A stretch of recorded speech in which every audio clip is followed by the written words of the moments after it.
Morning, guys. Looking a bit damp here. I had a nice sleep last night. I actually slept from like 6 p.m. to 5 a.m.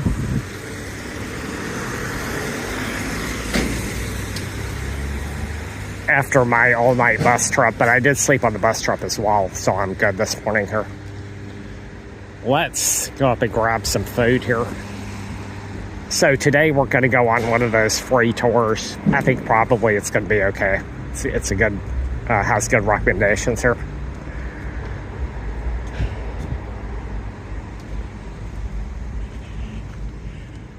So just going to prep for that. Going to take some photos this morning here, and then I'll be on the tour this afternoon.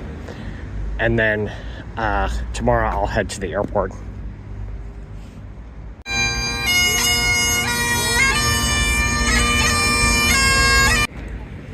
So let's go over to the tour meeting site. This looks like a hotel here, this fancy place.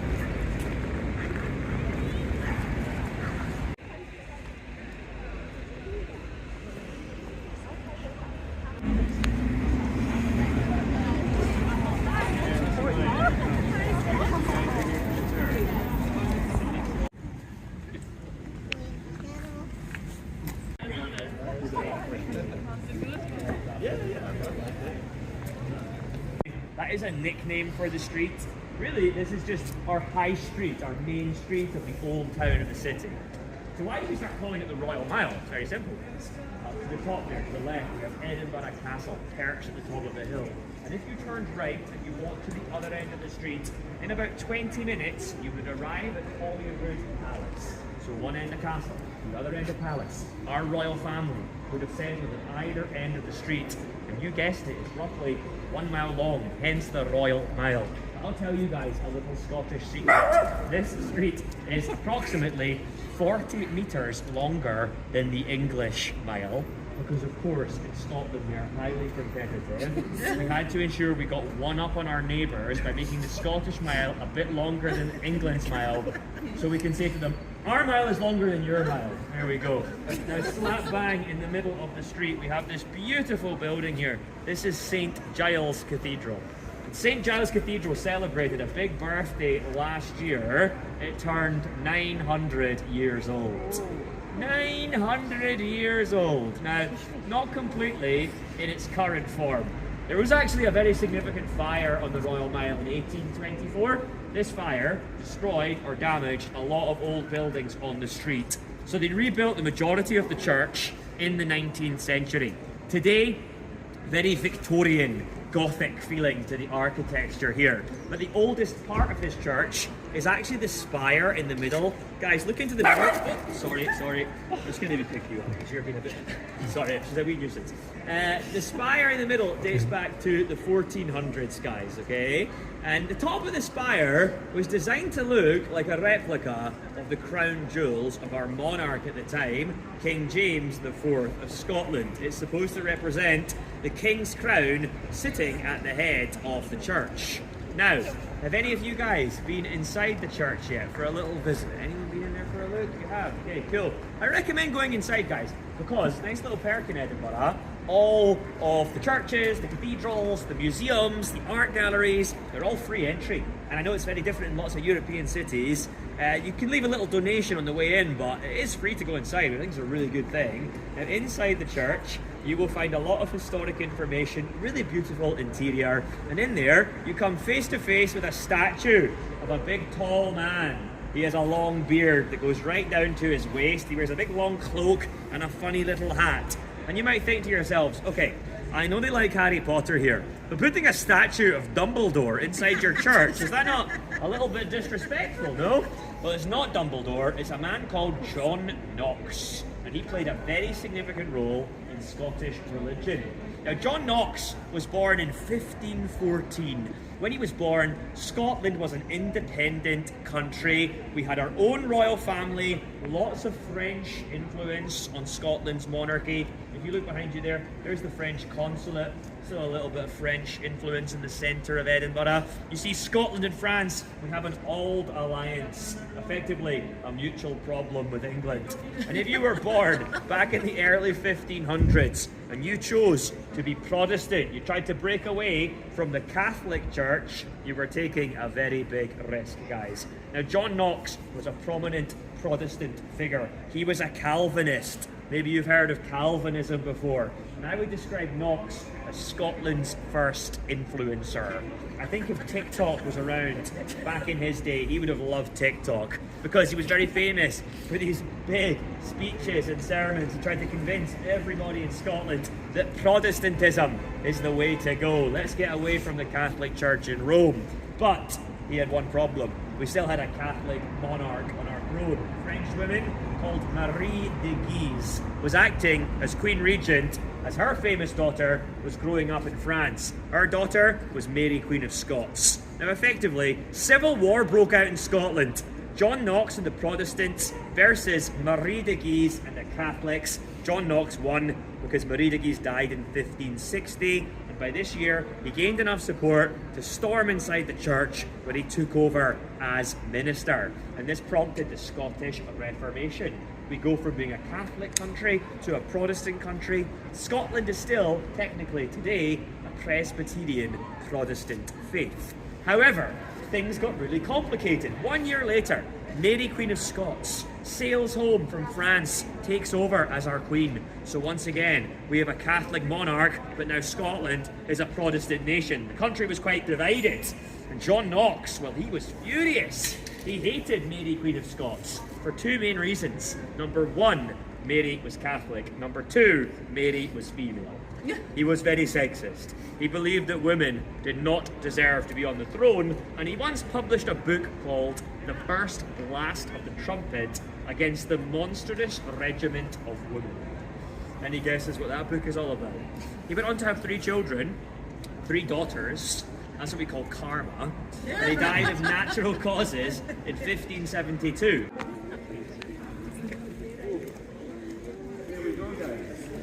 Coming in front here, you can see the wee plaque on the ground. Come and have a wee read of this for me, guys, yeah? Maybe you thought I was joking. I was being deadly serious. Here he is, directly in space, number 23. There we go. Now, guys, when he died in 1572, this was actually not a car park. Can you believe that, guys? No. This used to be the church's cemetery, and he took 50 feet of his favourite building. Now, eventually, they left the cemetery abandoned. It was in a very bad condition, and they decided to remove the bodies from the old cemetery and move them into a mass grave over in Greyfriars Kirkyard, where we started today's tour. So, in all likelihood, John Knox ended up in a mass grave over in that cemetery. We're actually not quite sure where he is, but I like to believe they left one body deliberately underneath Space 23 to old Scottish word, it meant market. So this indicated that we were a market city, and at one time in this area you would have found little market stalls trading goods. You'll find a Mercat cross in every town and city in Scotland, so if you're travelling the country, look out for them. Each one has the same feature at the top, a unicorn. Now, does anybody know the significance of a unicorn in Scotland? Anyone know this fact?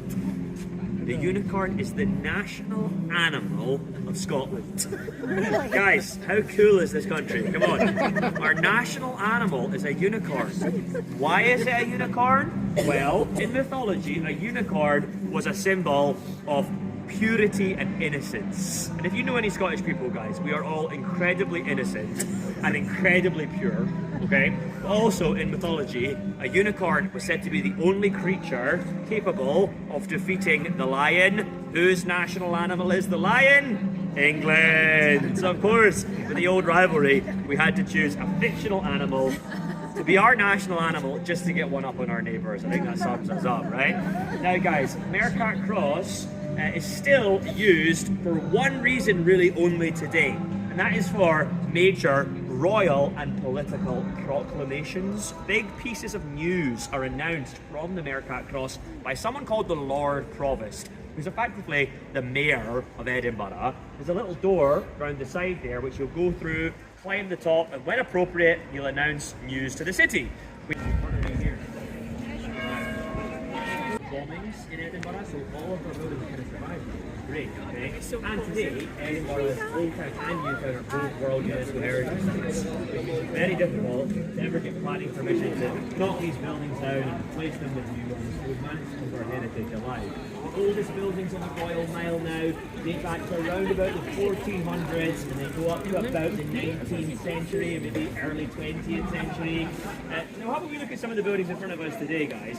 To the right hand side, this building with the kind of smooth, flat brickwork, symmetrical brickwork, and the arches. This is a classic Georgian building from the mid-1700s. Georgian architecture, always very symmetrical, lots of like Greek and Roman influence. Actually, this building is the city chambers, so that's where the town council meet today, okay? And then to our left, so directly in front of us here, you can probably tell this building's a bit old. It's kind of more random, scattered brickwork. It dates back to the 1600s. It's actually about a century older than this building. But yeah, as I said, huge blend of architecture. But there would have been buildings here before these ones, and the buildings here before these ones would have been taller buildings. The tenement flats that were once here on the Royal Mile were as tall as 14 stories high. Incredibly tall buildings for their day. The reason for their height, guys, Edinburgh used to be a walled city. In the 1500s, they built these defensive city walls around us, okay? But the walls only covered quite a small space, so instead of building out the way, they used to build up the way. They crammed everyone within the walls.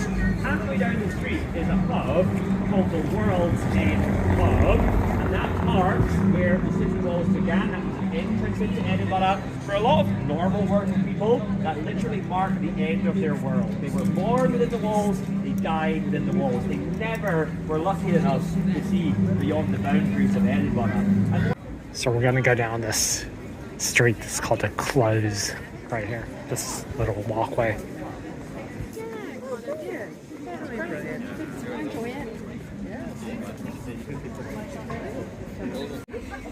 So this looks like the most famous one that we're walking in front of.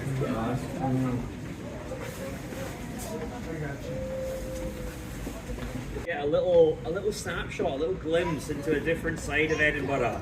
So everything over there is considered to be the new town. Although it's not particularly new, they started building it in 1767, so it's technically just older than the USA. I don't know how long we can call this the new town of Edinburgh, okay? It's not very new. The reason for its development is obvious when you remember the term shit-faced, okay, where that comes from. Conditions were so bad here, they had to build more space, but they really developed it for the rich, for the wealthy. It's kind of it was a luxurious, modern buildings over in the new town of the city, and it was designed by several different architects over an 80-year period, and the new town of Edinburgh is actually the biggest example of Georgian town planning in the world. So it's a real architectural feat. As it was being developed, the new town, it coincided with what we call the Scottish Enlightenment period. Ooh, the Enlightenment period. Now this was a time in Scotland when we had some very influential people coming from our small nation. It really is amazing how much Scotland has influenced the modern world. For such a small country, we had some of the top universities in the world. And I'll give you some examples of famous residents of the new town. People like Alexander Graham Bell, the inventor of the telephone, was born over there. Arthur Conan Doyle, who wrote Sherlock Holmes. Robert Louis Stevenson, who wrote Treasure Island and Jekyll and Hyde. Loads of famous inventors, loads of famous people involved in medicine, lots of creatives, writers, including a man called Sir Walter Scott, who lived in Edinburgh in the 1800s. Now, Sir Walter Scott, very, very famous here. He wrote a book called Waverley, which is the name of our train station, and that is the only train station in the world named after a novel. Sir Walter Scott...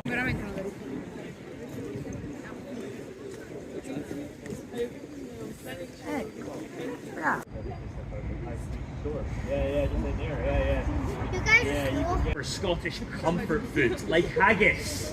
Any of you tried haggis yet? A couple of you have, great, okay. Now, if you don't know what haggis is, all I would say is don't Google it. Go and find out what's actually inside haggis, guys, okay? You just want to try something and then Google it in about 3 days' time, okay? Macker's Mash Bar. This is a famous restaurant here in Edinburgh. And next site, we have a courtyard that's dedicated to writers of Scotland. So here's the Writers' Museum in Edinburgh. It turns out they have several different languages in Scotland. It's actually, they used to speak Gaelic here back, and that's hundreds of years ago here. Guys, I just want to recommend this pub as well to you. Jolly Judge here. 2 years running voted best pub in Edinburgh. It's doing something. The old building, that is the oldest tenement flat still standing in Edinburgh, built in the 1500s. It's called Gladstone's Land. And you can actually go in there, it's a tourist attraction. They've made the rooms look exactly the way they were hundreds of years ago. It's a pretty cool attraction. We're going to walk down this little alleyway here, guys, okay? Head into Riddle. This is my favourite, okay?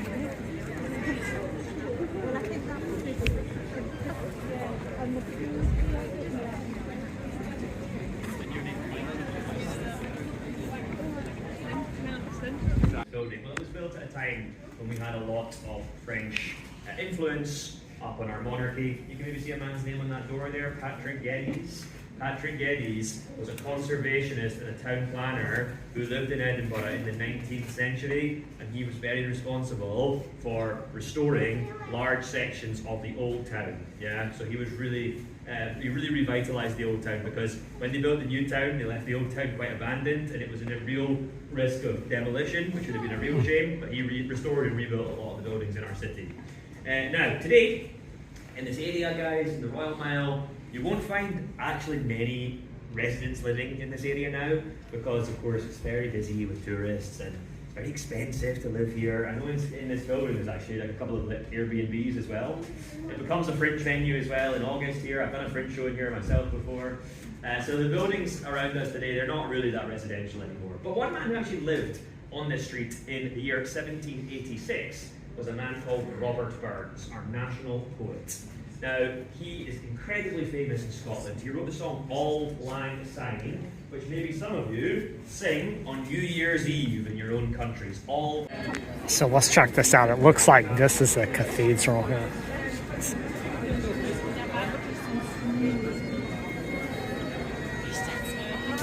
Let's see here.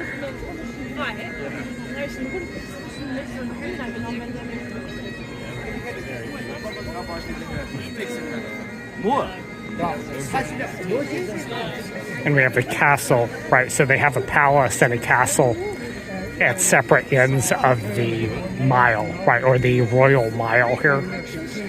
Check out this madness, guys. So let's go check out this castle here.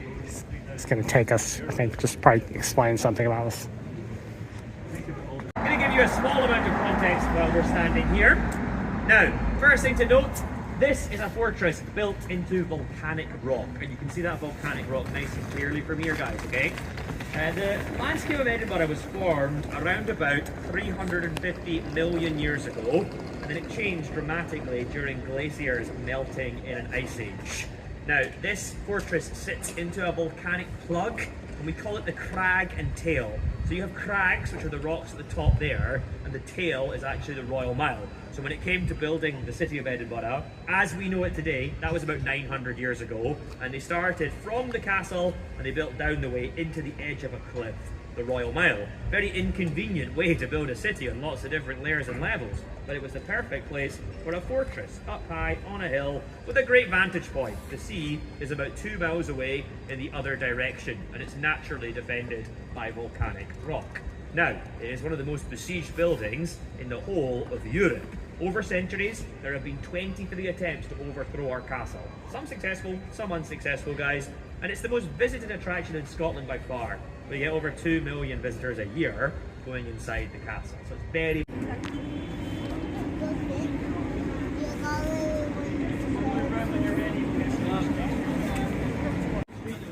So this is the Harry Potter store here. I'm not a fan, personally. The red building there with the elephant is the new Elephant House Cafe. You'll remember I mentioned at the start, this is a magical table inside that can withstand fire. It's pretty cool. We're going to have a wee walk down the street, just enjoy strolling, take some photos, and we're going to head into the grass market now. So guys, this is the grass market now we're on, okay? The grass market, famous market street. Used to be a cattle market back in the 1400s, but now it is still a market only on a Saturday at the other end of the street here. A little farmer's market down there on a Saturday. The street's quite well known for pubs. You see there's lots of pubs along the street here.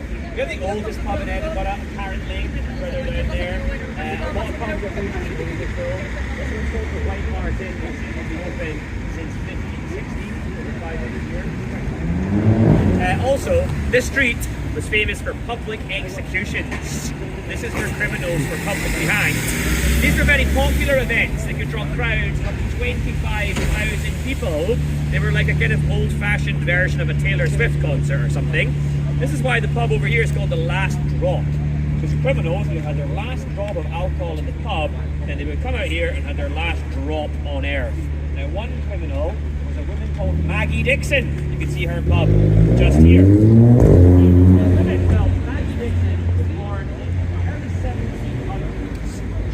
Fisherman's wife. Now her husband abandoned her, left her penniless, with no money. She moved to the Scottish borders, took a job in an inn, and fell pregnant outside of wedlock. Now having a child outside of your marriage in the 1700s in Scotland was a crime. Sadly, her baby died in childbirth. She panicked, tried to abandon her child on the banks of a river, was caught in the act, arrested, brought to Edinburgh, where she faced trial. She was found guilty, and the punishment is execution. So I want you guys to try and imagine we're surrounded by 25,000 people desperate to watch the executions of the day. It's Maggie's turn. She stands on the gallows, the noose is tied around her neck, and she's hanged in front of a cheering crowd. Now, her friends and family were there that day. They take down her body, they lay her in a coffin. Solemnly, they start dragging her back towards her hometown for her burial. There's a very long walk towards the burial site. And they got about halfway, and they stopped for a break outside a pub, a tavern. And they're drinking their beer, they're reminiscing about Maggie's life. And all of a sudden, they start hearing a really weird noise coming from somewhere around them. Tap, tap, tap. Now they try to ignore this noise, but it grows louder. Bang, bang, bang. And they realize it's coming from inside Maggie's coffin. Reluctantly, the group gather around, lift the lid of the coffin, up shoots the woman, Maggie Dixon, very much alive. She survived her own execution. She was completely intact, with a big red circle around her neck.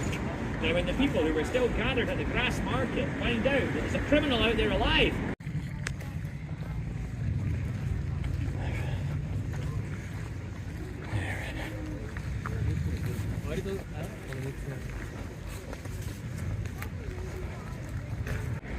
So we have a famous dog here in Edinburgh. It's called Friar's Bobby. That's this dog. So apparently what's going on with the dog there is that he was loyal to this person who worked at the church there. And once the guy died, the dog wouldn't leave, so he just lived there. I'm not sure why that makes this dog famous, but that's what this story is here. So, free tour there, guys. It was not the best. Yeah, it was okay. It was nothing good or bad. It's kind of mediocre. But and I paid the guy, right? So I did pay something. It's a free pay what you want.